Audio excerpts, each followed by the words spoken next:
Hello friends, राज्यपाल topic से आज ये हमारी लास्ट क्लास है। बचे हुए क्वेश्चनों की हम चर्चा करते हैं जो हर एग्जाम में बार बार रिपीट होते रहते हैं। तो उसमें हमारा आज का क्वेश्चन है कि राज्यपाल विधान परिषद के कितने सदस्यों को मनोनीत कर सकता है। तो राज्यपाल विधान परिषद के कितने सदस्यों को मनोनीत कर सकता है? 1/6 सदस्यों को।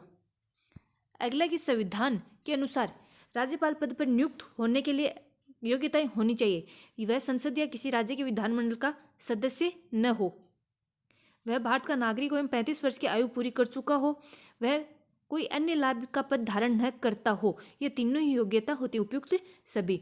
अगला कि भारत के किसी राज्य में राज्यपाल शासन लागू करने का संवैधानिक प्रावधान है।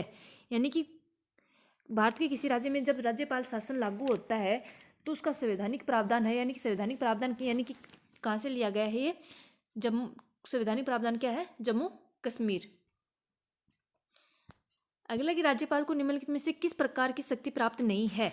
सैन्य एवं राजनयिक शक्ति, न्यायिक शक्ति, विधायी शक्ति, कार्यपालिका शक्ति।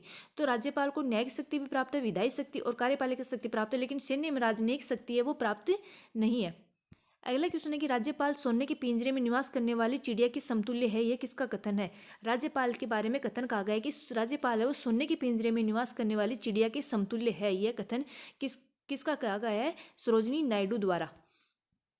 अगला क्वेश्चन है राज्यपाल निम्नलिखित में से किसकी नियुक्ति नहीं करता है? राज्यपाल के द्वारा किन की नियुक्ति की जाती है और किसकी नहीं की जाती? तो राज्य लोक सेवा आयोग के सदस्य हैं तो उनकी नियुक्ति वो राज्यपाल द्वारा की जाती है। राज्य के उच्च न्यायालय के सदस्य होते हैं, उनकी नियुक्ति राज्यपाल द्वारा नहीं की जाती। मुख्यमंत्री मंत्रिपरिषद की नियुक्ति करता है, राज्य का महाधिवक्ता होता है।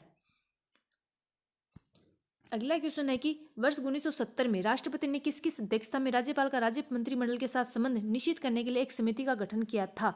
किसकी अध्यक्षता में गठन किया गया था? भगवान सहाय के निर्देशन में। क्या राज्य के उच्च न्यायालय में न्यायाधीशों की नियुक्ति के समय राष्ट्रपति संबंधित राज्यपाल से परामर्श करता है? जब राज्य के उच्च न्यायालय में न्यायाधीशों की नियुक्ति होती है तो उस समय राष्ट्रपति है वो क्या राज्यपाल संबंधित जो राज्यपाल होता है उसे परामर्श करता है? तो हाँ, करता है। अगला कि किसी राज्य के राज्यपाल को जिला परिषदों के दिए जाने वाले खानों के लाइसेंस से प्राप्त राजस्व की रकम को निर्धारित करने का अधिकार है वो कौन से राज्य के राज्यपाल के पास है? तो असम के राज्य के राज्यपाल के पास। अगला राज्यपाल अपने राज्य के विधान परिषद यदि विधानमंडल द्विसदनीय है में निम्न में से किन क्षेत्रों में से संबंधित व्यक्तियों को मनोनीत कर सकता है? विज्ञान, सामाजिक सेवा, सहकारिता आंदोलन, कला और साहित्य, उपयुक्त सभी। तो जब राज्यपाल है वो विधान परिषद में क्षेत्र जो विज्ञान, सामाजिक सेवा और सहकारिता आंदोलन, कला और साहित्य से संबंधित जो क्षेत्र से संबंधित जो व्यक्ति होते हैं उनको मनोनीत कर सकता है। अगला और लास्ट क्वेश्चन है कि राज्यपाल विधान परिषद में अधिक से अधिक कितने सदस्यों को मनोनीत कर सकता है? तो राज्य विधान परिषद में है वो अधिक से अधिक कितने सदस्यों को नियुक्त कर सकता है? कोई निश्चित सीमा नहीं है, वो कितने भी सदस्यों को नियुक्त मनोनीत कर सकता है। इसी के साथ क्लास समाप्त होती है, टॉपिक भी समाप्त होता है। पसंद आया तो लाइक करें, शेयर करें, कमेंट करके जरूर बताएं। अगर अभी तक चैनल को सब्सक्राइब नहीं किया तो द स्टडी पॉइंट के नाम से जो चैनल है उसको जरूर सब्सक्राइब करें।